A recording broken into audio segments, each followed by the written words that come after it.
మిత్రులారా, ఈనాడు కర్ణాటక విజయం అది మామూలు విజయం కాదు. 130 సీట్లకు దగ్గరలో ఉన్నాం. నిన్నటి వరకు సర్వేలో 88 వస్తాయి అన్నారు బీజేపీకి, అదేవిధంగా 108 కాంగ్రెస్ కన్నారు. కానీ ఆ నిర్ణయాలు కూడా సర్వేలు కూడా వెనుకకు పడిపోయినాయి. ఎందుకంటే అక్కడ 40% అవినీతి కమిషన్ ఇస్తేనే పని జరుగుతుంది అనేది ఒకటి. అదేవిధంగా లింగాయతులు ఓపెన్గా మేము తప్పనిసరిగా ఈసారి కాంగ్రెస్ కేసుమని చెప్పడం, దానితో పాటు మరి అమిత్ షా ఏ మైనార్టీలకైతే 4% ఆనాడు మేము రిజర్వేషన్ ఇవ్వాలని 12% కోరితే 4 కోట్లు ఒప్పుకోవడం, అది కూడా నేను తీసేస్తానడం. ఇక లాస్ట్ రాహుల్ గాంధీ గారు ఏ విధంగానైతే కన్యాకుమారి నుంచి కశ్మీర్ దాకా తిరిగి ఎవరు కూడా అనుకోలే 4000 కిలోమీటర్లు నడుస్తాడు, ప్రజల పక్షాన నిలబడతాడు, ప్రజల ఇబ్బందులు తెలుసుకుంటా అన్నాడు. ప్రతి ఒక్కరిని అడిగి తెలుసుకున్నాడు. మీకు 2 కోట్ల ఉద్యోగాలు వచ్చాయా, రైతుల రుణమాఫీ అయిందా, రైతులకు మినిమం సపోర్ట్ ప్రైస్ ఇచ్చారా, బ్లాక్ మనీ తెస్తా అన్నాడు, తెచ్చాడా, అదే కాకుండా పబ్లిక్ సెక్టార్లను ప్రైవేట్ చేసి అదాని అంబానీలకు అమ్మేస్తూ ఉంటే వాళ్ళ బాధలు తెలుసుకొని ఆయన ఒక మంచి నిర్ణయం తీసుకున్నాడు.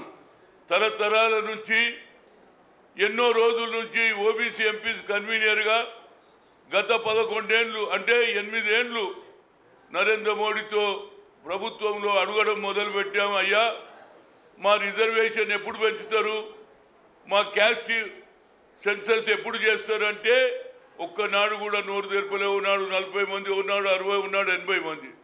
ఫైనల్గా ఏమైంది, రాహుల్ గాంధీ గారు తెలుసుకున్నాడు పేద ప్రజల ఆలోచన. జనాభాలో మోర్ దాన్ 52% ఉన్నటువంటి సగం ఏది 135 కోట్లలో సగం మేమే ఉన్నాం కనుక వాళ్ళకు న్యాయం చేయాలని అడవులలో ఉన్నటువంటి పులుల లెక్క ఉంటుంది, పెద్ద పులుల లెక్క ఉంటుంది, కానీ మనుషుల లెక్క లేదని ఆలోచన చేసి మేము వస్తే క్యాస్ట్ వైజ్ సెన్సస్ చేస్తామన్నాడు. జిత్నా ఇస్సేదారి ఉత్తినే దాబేదారి అన్నాడు. అంటే ఎంతమంది ఉన్నారో వాళ్ళకు సరి అయిన న్యాయము వాళ్ళకు న్యాయం చేస్తా అని చెప్పడం వల్లనే కూడా బీసీలలో కూడా ఎస్సీలలో కూడా ఒక ఆలోచన వచ్చి ఇది ల్యాండ్ స్లైడ్ విక్టరీ.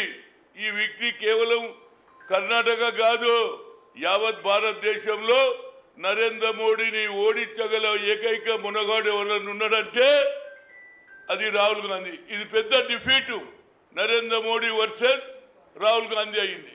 ఇవాళ రాహుల్ గాంధీ వచ్చే 2024లో తప్పనిసరిగా యావత్ భారతదేశంలో ప్రధానమంత్రి అయ్యే అవకాశాలు ఉన్నాయి. ఆ కుటుంబంలో ఇచ్చిన మాట నిలబెట్టుకునేది. మొన్న యూత్ డిక్లరేషన్లో కూడా ప్రియాంక గాంధీ చెప్పింది, తప్పనిసరిగా ఎవరైతే తెలంగాణ గురించి ప్రాణ త్యాగాలు చేసిన వారికి అదేవిధంగా మరి నిరుద్యోగ భృతి ఇస్తా అని చెప్పడం, ఇవన్నీ కూడా ఫుల్ఫిల్ అవుతాయి. నాకు ఒకటే కోరిక ఉండే, ఇవాళ పొద్దున నా పేరే హనుమంతుడు. నేను పొద్దునే ఆంజనేయ స్వామికి పోయినా, ఆంజనేయ స్వామి ఆఖరు నిన్ను కూడా వాడుకుంటున్నారు, ఏమని హనుమంతుడిని కూడా తీసేయమంటున్న అబద్ధాలు చెప్తున్నారు. మేము మీ వ్యతిరేకం కాదు, నీ భక్తుని. తప్పనిసరిగా ఈసారి కర్ణాటకలో కాంగ్రెస్ విజయం రావాలి, రాహుల్ గాంధీ నాయకత్వం పెరగాలి.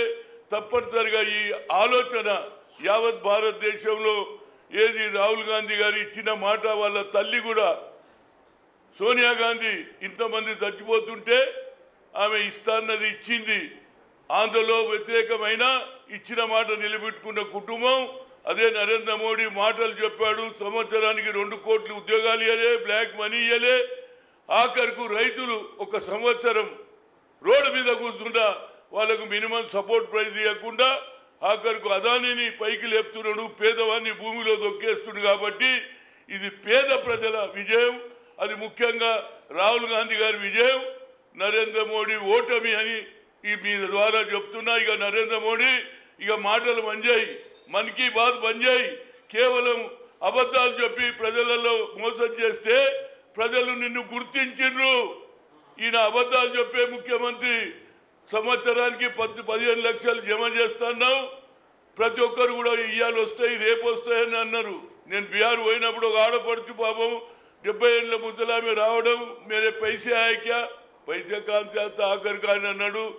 ప్రతి 6 నెలల నుంచి కంటిన్యూస్గా వస్తుంది, అమ్మ ఇస్తలేడంటే హిందుస్థాన్ కా ప్రధానమంత్రి झूठ बोलता అంటే झूठी बोल रहा అని తెలుసుకొని ఇవాళ ప్రజలందరూ కూడా కర్ణాటకలో పట్టం కట్టారు. ప్రజలందరికీ కూడా నా ఉదయపూర్వక ధన్యవాదాలు. అదేవిధంగా ఈ ఓటమి నరేంద్ర మోడీ ఓటమి, రాహుల్ గాంధీ విజయం అని మీ ద్వారా చెప్తున్నా. Thank you. అందు గురించి మా మీడియా మిత్రులందరూ కూడా సంతోషంగా ఆంజనేయ స్వామి అన్నాడు, అరే నువ్వు ఒక్కరినే తినొద్దు, మీ ప్రెస్ వాళ్ళకు రోజు కలుస్తావు, వాళ్ళకు కూడా లడ్డు తినిపిమన్నాడు. కాబట్టి లడ్డూలు తెచ్చినా మీరందరు తినండి. తప్పనిసరిగా వచ్చే ఎన్నికల్లో కూడా తెలంగాణలో కూడా ఇక్కడ కూడా అవినీతి జరుగుతుంది. ఇక్కడ కూడా ఇచ్చిన ఇందిరాగాంధీ భూములు తీసేసుకుంటున్నారు. ఏది లక్షల ఎకరాలు పేద ప్రజల భూములు తీసుకుంటున్నారు. దీని మీద కూడా ఇక్కడ కూడా ప్రజలు సరి అయిన నిర్ణయం తీసుకొని వచ్చే ఎన్నికల్లో కాంగ్రెస్ తప్పనిసరిగా గెలుస్తుంది. అదేవిధంగా 2024లో ఈ దేశ ప్రధానమంత్రి రాహుల్ గాంధీ అయి తీర్తాడు. ప్రజలు ఇచ్చిన ఆలోచనలు తప్పనిసరిగా ఇచ్చిన హామీలను నిలబెట్టుకునే కుటుంబం అది గాంధీ కుటుంబమే. కాబట్టి ప్రజలలో నమ్మికున్నది.